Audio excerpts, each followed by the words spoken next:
So we talk about traumas being the underlying causes for these splits of consciousness from some part of the body.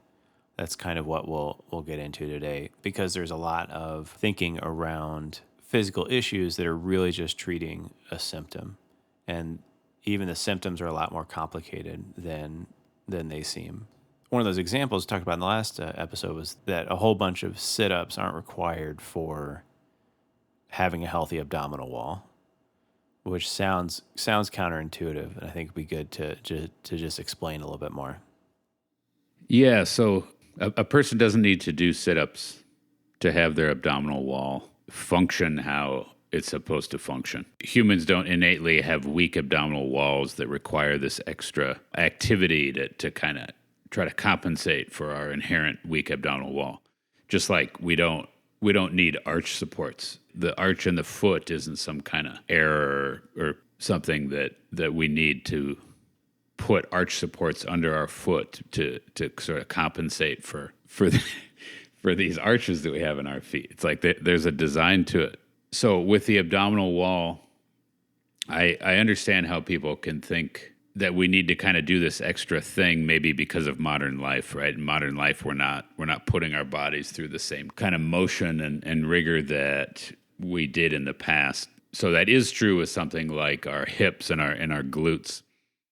We don't squat, for example, as often as we used to in modern life. We only squat down as far as the chair or the sofa. We don't go down past that very often, and so our gluteal muscles, for example, get short and tight in a way that they wouldn't if we would go into a full squat position more often. So it is a good thing to put your body through that kind of motion, but that same kind of thinking is not really accurate with regard to the abdominal wall. The abdominal wall doesn't get weak because of modern convenience. As far as doing sit-ups, as far as what's a person's motivation to do sit-ups, I think the most common thing is that when a person's stomach is distended, meaning when their stomach is protruding, right? When their stomach's sticking out, they think I need to do sit-ups because I need to strengthen and basically shorten my abdominal wall so that my stomach doesn't stick out. You'll also hear people say I need to do sit-ups to fix my low back pain or strengthen my core and stuff like that. The abdominal wall, A, is not part of the core, and B, sit-ups don't really strengthen the core. What's really going on when someone's stomach is sticking out is that their stomach is distended. And stomach distension is not caused by weakness in the abdominal wall. Stomach distension is caused by shortness and tightness in either the respiratory diaphragm and or the psoas muscles and or the pelvic floor. So if you think of the abdominal cavity with its contents, it's sitting in this compartment that has the abdominal wall on the front side of it, the psoas muscles on the back side of it, the pelvic floor underneath it, and the respiratory diaphragm on top of it. And if you have tightness and shortness in the respiratory diaphragm, for example, when that's tight, it pushes the stomach out, which is why if you take a breath using your respiratory diaphragm, right, the respiratory diaphragm contracts and that dome flattens out when those muscles contract. And there's ligaments on top of that dome that attach to the lung cavity above it. And so they literally pull down on the lung cavity and create space in the lung cavity, which creates a vacuum that then pulls air in through the nose and mouth into the lungs. So as that diaphragm muscle contracts and the dome flattens out, it pulls down on the lung cavity and it pushes down on the abdominal cavity below it, which is why your stomach goes out a little bit when you take a breath. So if you have shortness and tightness in that respiratory diaphragm, which happens from various things, traumas, emotional repression, etc., you get the dome flattening out, and now you have less room in the abdominal cavity, and so you have the abdominal wall giving way, and the stomach becomes chronically distended. And the same goes for tightness in the psoas muscles and tightness in the pelvic floor. So stomach distension is not because the abdominal wall is too weak, it's because those other three sides are too tight. And doing sit-ups and intentionally shortening the abdominal wall is not only not going to fix the tensegral situation, it's going to further compress the abdominal cavity, which is not only not good musculoskeletally, but it's not good for the intestines. So you're going to have digestive symptoms, for example, that are a result of actually, tension around the abdominal cavity versus, for example, your diet. So sit-ups are not the fix for a distended stomach. I think that's really interesting and probably worth coming back to at some point. And I think it speaks to how complex just the physical symptoms and conditions are. And what you get into this episode is that beneath any of that could also still be a trauma that is causing a person to split off their awareness from those real underlying physical conditions. And that resolving that is necessary, right? Before to get real change in any of the things that you've been talking about with regards to the abdominal wall. Yeah, no doubt. Because if you buy any of what I'm saying, and it's like, okay, so I don't need to do more sit-ups, I need to let go of my respiratory diaphragm, let's say. And it's like, oh, okay, so I'll do breathing exercises, or I'll do relaxation, this or that, or I'll do mindfulness exercises, or I'll try to not have as much stress in my life. And it's like, nope, none of that's going to do it either. Because, like you said, there's likely a trauma underneath it that your nervous system decided to remain in a state that, among other things, has a setting that keeps a certain amount of tension in the respiratory diaphragm. Unless you go back and undo that setting, you're just messing around with symptom and putting compensation over compensation. So yeah, it always leads back to the underlying trauma, which, like you said, always leads back to a splitting of consciousness from an area. So I was talking about what's the cause, which is some sort of trauma. I'm defining trauma as a situation that caused an adaptation that became permanent rather than an in-the-moment response. And another thing that goes with that is it involves splitting. Trauma is when there's splitting. And the splitting is a switch that goes off in the circuit breaker in the mind. And the primary thing that is split, so to speak, the two parts that are split off from each other are consciousness and a part of the psyche. A physical, an emotional, a mental, a subtle, an imaginal. Can be any of those.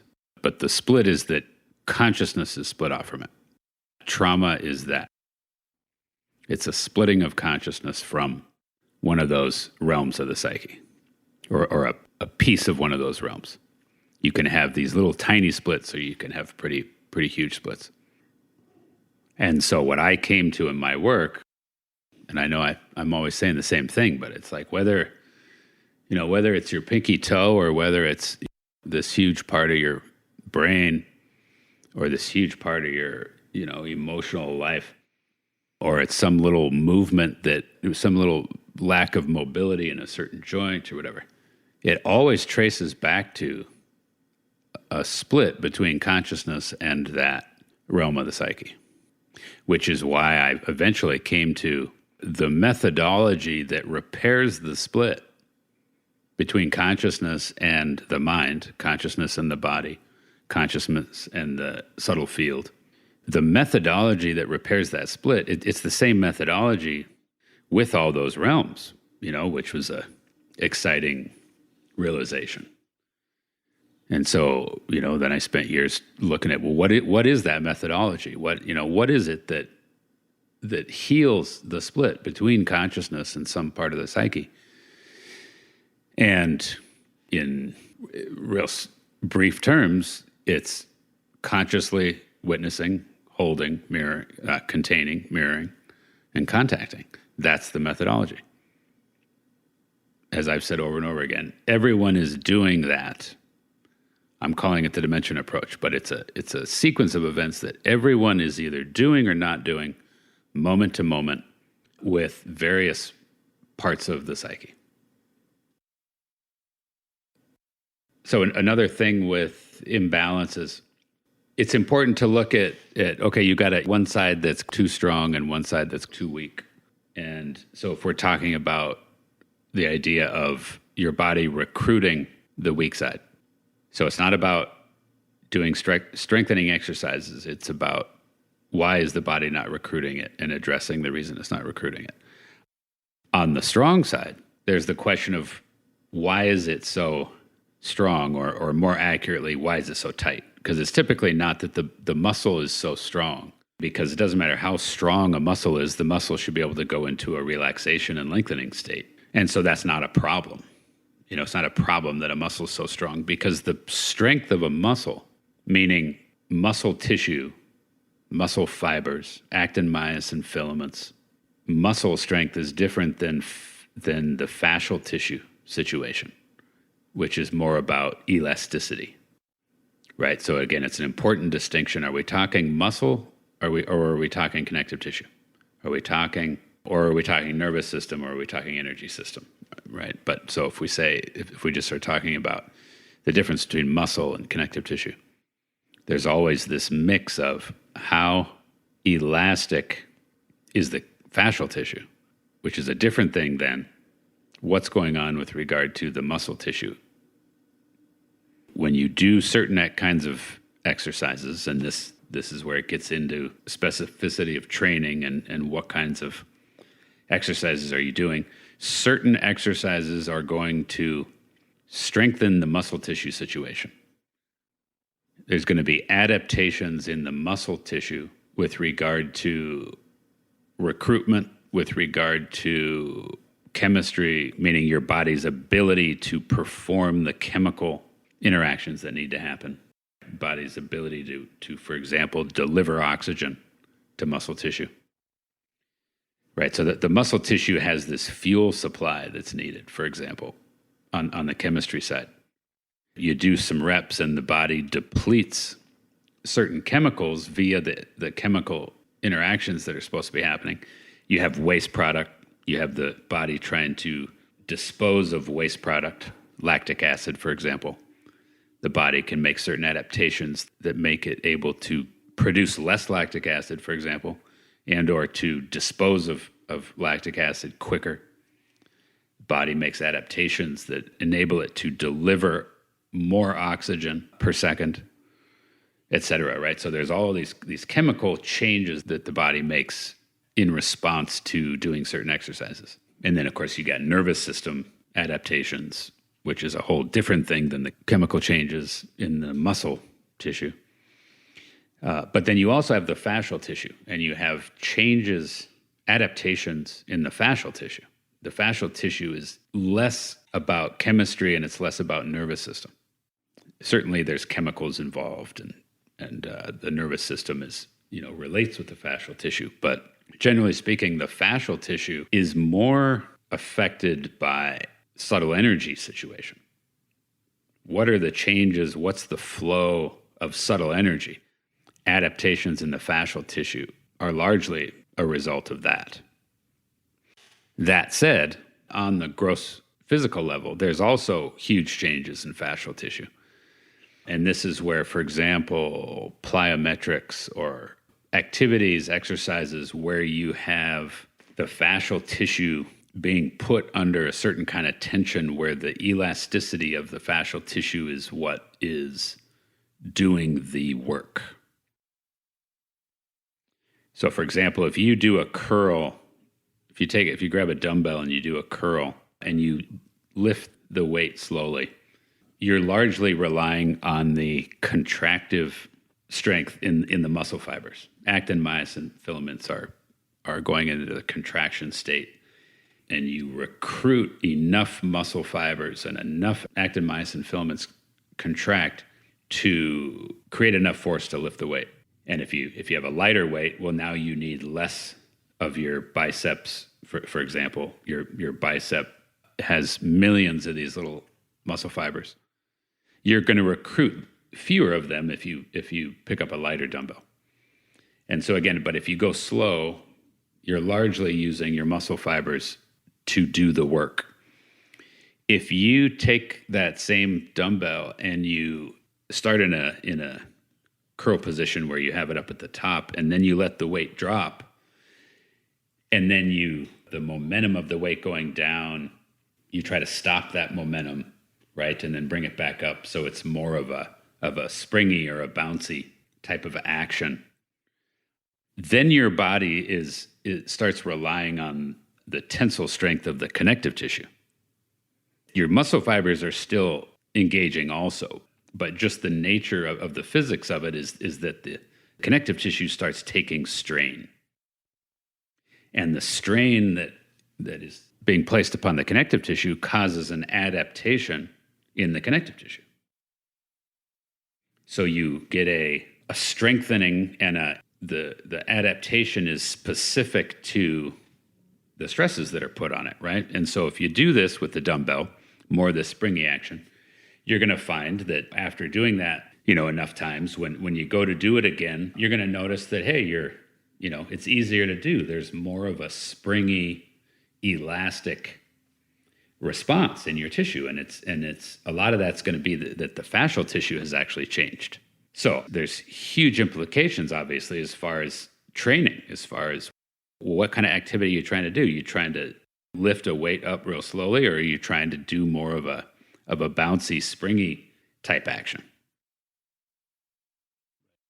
So if you're gonna do an exercise where you're gonna hold weight and then do a real slow calf raise, right, where you go up onto your toes and you're really recruiting the muscles of the calf, that's a different type of training, and it's going to have a different effect. A different adaptation is going to be made than if you're doing a bouncy motion, if you're doing that kind of exercise. Because if you're doing more of a bouncy exercise, your fascial tissue is going to make an adaptation. And I explained that with the bicep, but the reason I came down to the calf is if you do certain types of stretching or certain types of work that are going to make the fascial tissue less elastic, you might feel that, hey, my calf has more range and it feels softer and there's less quote unquote tightness in it. But what you are likely doing is decreasing the elasticity in that tissue. So when you go to do the bouncy, springy activity, you've actually inhibited your ability to perform the activity.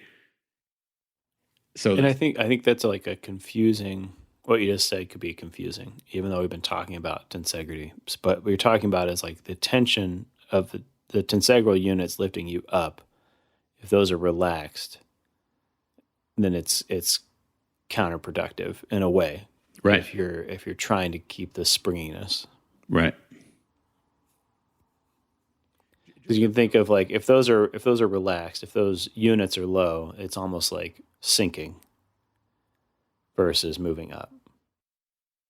Right. An analogy that works in the same way. If you're using a tensional thing, let's say like a bungee cord, to try to keep two things from moving apart from each other. If you put two bungee cords on it, two bungee cords that are of the same elasticity, it's going to increase its strength, right? It's going to be harder to pull those two things apart when you have two bungee cords instead of one. But if you do move them apart, there's going to be more strength with regard to them springing back together. Right. So the question is, well, what are we trying to make happen here? So, for example, if the calf muscles are bungee cords, if you're coming down onto the calf and the weight of coming down onto the calf lengthens the bungee cords, and then now you're going to try to spring back off the ground, 2 bungee cords would be better than 1 because you'd have more strength.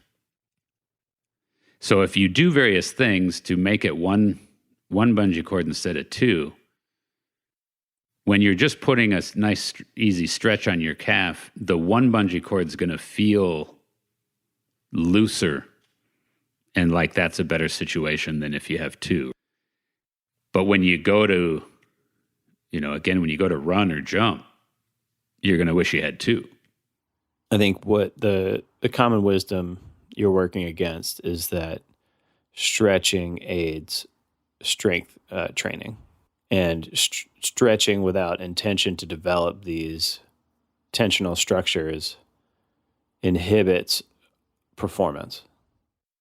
So if you're going to play basketball and you're going to want to jump around a lot, what's the best thing to do? You certainly want to have your muscle fibers get loose, which is mostly about fluid exchange. So stretching can aid fluid exchange, but what's actually even more effective with regard to fluid exchange is massage. I'm simply talking about blood flow to the tissue. It's a different topic as far as, well, which chemicals are in that blood, right? That's another topic. There's what's the nervous system doing with regard to that tissue. There's what's the subtle energy system doing with regard, especially to the fascial tissue in that area. And if you're doing a springy type of action, then the elasticity in the fascial tissue is super important. What fosters that elasticity in the fascial tissue? Fascial tissue it's not a constant. Like if you have a bungee cord, generally speaking, it's like, all right, you have a bungee cord of a certain kind of width and a certain length, and it's like, okay, it has its elasticity and it's kind of a constant, right? If that bungee cord gets old or for some reason gets brittle or something, you know how we've all seen how rubber bands can get super old and they can get hard and brittle, right? Right. And then you go to stretch it and it cracks or it even snaps, right? And this is what happens to our ligaments and or our tendons, not just with age, but when there's lack of fluid flow, et cetera. So the fascial tissue isn't just a set constant thing. It's adapting, like I've been saying. And one of the things going on is the body is laying down these little fibrils in the tissue.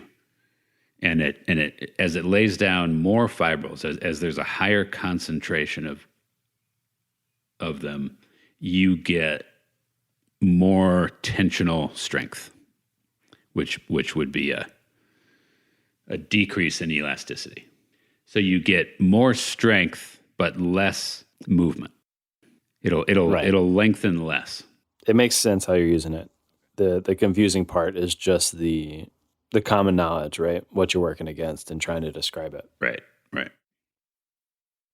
Yeah, because you want it to be able to lengthen enough. You don't want your calves, this fascial tissue, to be so tight that like you come down on your right foot and it just won't lengthen hardly at all. So you can't even like bend. You can't even go into dorsiflexion with your foot, right? Like that's not good. Yeah, not going to help anything. Right. But you also don't want it to lengthen too much, right? You don't want it to lengthen so easily and have no spring back, right? You don't want the muscle fibers to have to do all the work because they're going to wear out quick. So would you say fascial tissue obviously adapts? Is there an ideal structure for it, or is it application specific or geared towards what you're trying to accomplish?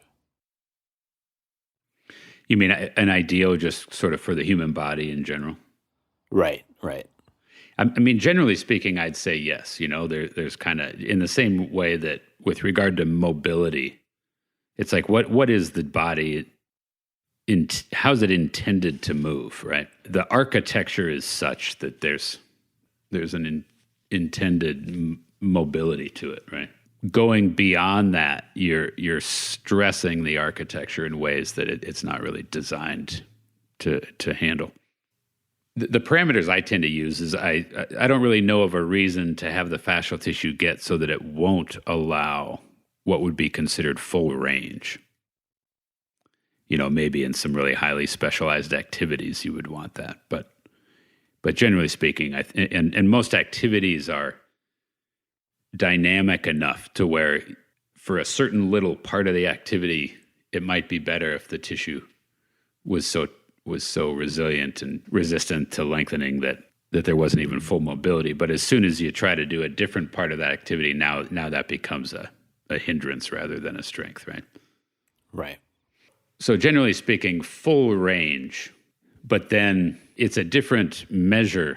It's a different thing going on. It's like, okay, you could have full range in two different people could have full range, or you could have full range in your right leg, a joint in your, let's say, your right knee, and full range in your left knee, but you could have trained the fascial tissue in your right leg so that it's going to have an elastic response that might be greater in the right leg than the left, right? So I'm just trying to make the distinction that we're not talking about trying to decrease range. We're trying to talk about when put under a certain load, what's the response?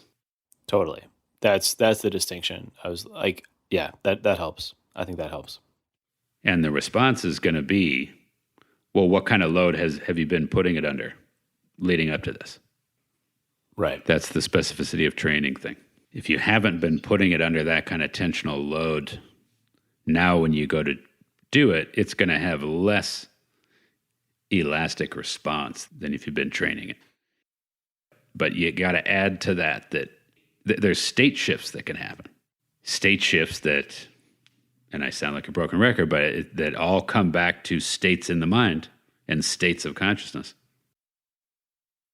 A shift in consciousness will create a shift in mind, will create a shift in the subtle energy field, and the shift in the subtle energy field will immediately shift the tensional situation in the fascial tissue. It'll tighten it up, so to speak, versus loosen it. It'll increase its elastic response versus decrease it. If you get tired and lethargic and kind of in a collapse state, your fascial tissue is going to lose elastic response and you're going to feel sluggish and heavy. If you're highly alert and charged and awake, there's going to be a tightening up of the fascial tissue, not in a tight, restricted, bounded way, but in a heightened elasticity. And this is the dynamic quality that the fascial tissue has. That that again is a paradigm shift from fascial tissues, just kind of this static, elastic tissue, and it just kind of is what it is. It's like that's not true. And when we get into the subtle energy stuff, I'll talk in more detail about that. But that's just another dimension, another level to this whole thing that has massive implications, for example, with regard to performance. It's just so funny. Like I wrote down, I don't know how long ago, like fascial tissue and subtle energy, and like that's our transition to the subtle. Yeah. And then you said it at the end, so that feels like the direction to go.